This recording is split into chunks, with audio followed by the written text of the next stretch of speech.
What if I told you that you could spend months training in Zone 2 and still not improve at all? What if what you think is making you faster is actually holding you back? Thousands of runners around the world are making the same mistake. They run easy, check their heart rate, follow their plan, but their body doesn't change. No progress, no improvement, just frustration. And the most ironic part? They think they're doing everything right. So here's the question. Are you really training in Zone 2, or are you just running slow? Because there's a massive difference between doing it and doing it right.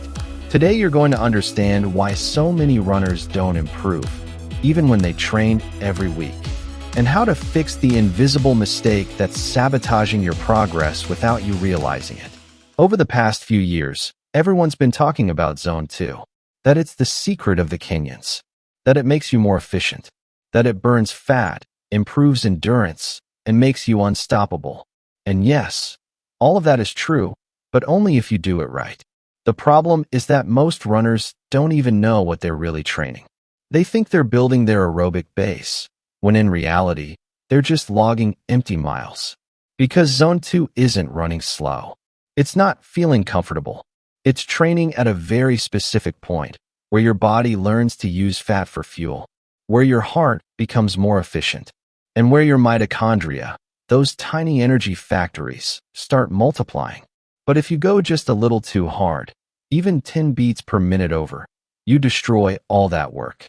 You're no longer building your base. You're overloading your body for no real benefit. And if you go too slow, it doesn't work either.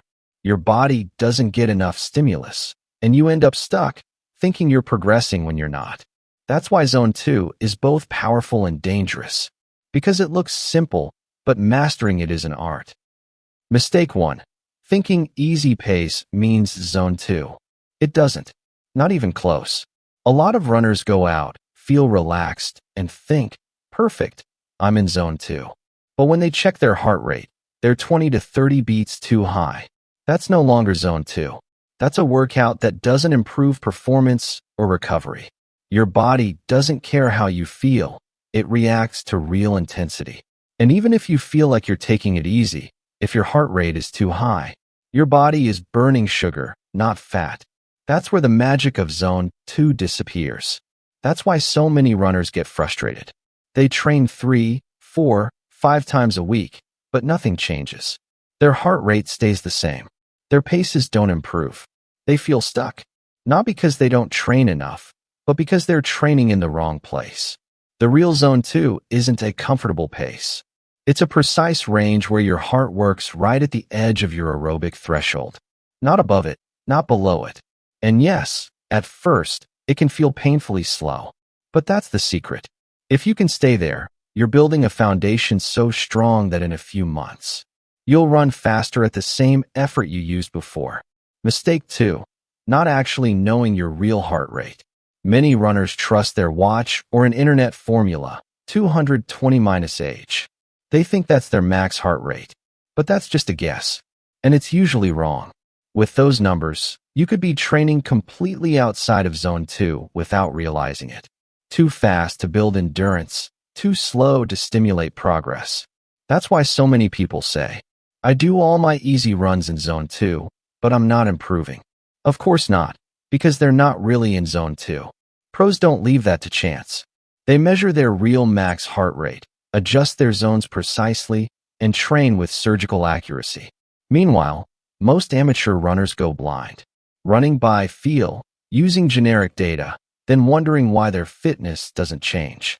Your watch is a tool, not the truth. It can help, but only if you calibrate it with your own data, and if you combine it with your breathing, your sensations, and the ability to hold a conversation without gasping for air. When you truly know your heart rate, your training transforms. Every run has a purpose. You stop running randomly and start running with intent. Mistake 3. Always training the same way.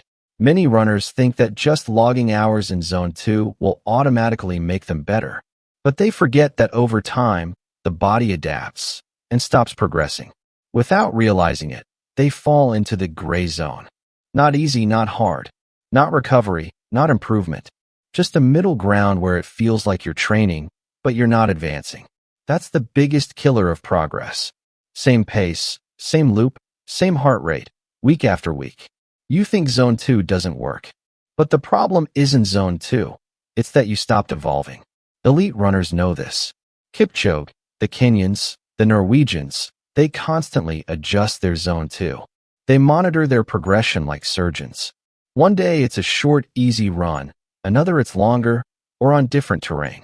They never repeat the exact same thing. That's how the body keeps adapting. Efficiency improves. And every week, they can run faster at the same heart rate. That's progress. And that's what separates those who improve from those who stay stuck for months, not knowing why. Mistake 4. Thinking Zone 2 is fixed. It's not a number carved in stone. Zone 2 changes with you. And if you change, your heart rate zones should too. Many runners make the mistake of repeating the same workouts, same distance, same pace, week after week, month after month. And, of course, their body stops improving because it's already adapted. Zone 2 isn't a routine, it's a mirror of your evolution. If you're doing it right, over time your heart rate drops even as you run at the same pace. That means you're becoming more efficient, using oxygen better. Your engine is growing stronger. But if your heart rate doesn't change, you're not progressing, just repeating. The runners who master Zone 2 don't chase comfort, they chase adaptation. They adjust paces, distances, terrain. They analyze how their body responds. And when they feel they've mastered one level, they raise the bar a little higher. That's how Zone 2 becomes a living tool, capable of turning every session into real progress. Because the true danger isn't training wrong. It's staying the same while believing you're improving. Now that you know the mistakes, here's how to do it right. First, forget magic formulas. Your body isn't an equation. So measure your real max heart rate with a simple test. Run a strong uphill effort for 3 minutes, all out, and note your peak heart rate. That's your reference point. From there, calculate your Zone 2 accurately. Second, train with intention. Every session should have a purpose. If it's a Zone 2 day, keep it truly Zone 2. No ego. No racing yourself. Remember, Zone 2 isn't about exhaustion. It's about construction. Third, minimum duration. Deep adaptations don't happen in 20 minutes. You need at least 40, ideally 60. Only then does your body truly learn to burn fat and your heart become more efficient. Fourth, control your breathing. If you can hold a conversation without gasping, you're in the right zone. If you can't talk, you're too high. If you can sing, you're too low. Fifth, focus on evolution, not the moment. Zone 2 progress is slow, but steady.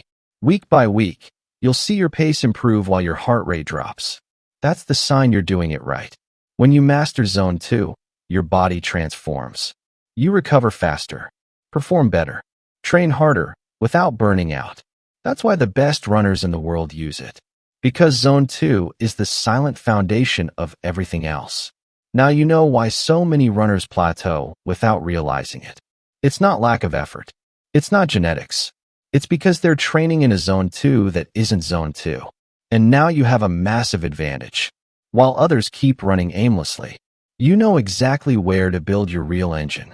The one that will make you run farther, faster, and with less effort. Zone 2 isn't a trick. It's a silent revolution. And mastering it can change your body, your mind, and your running forever.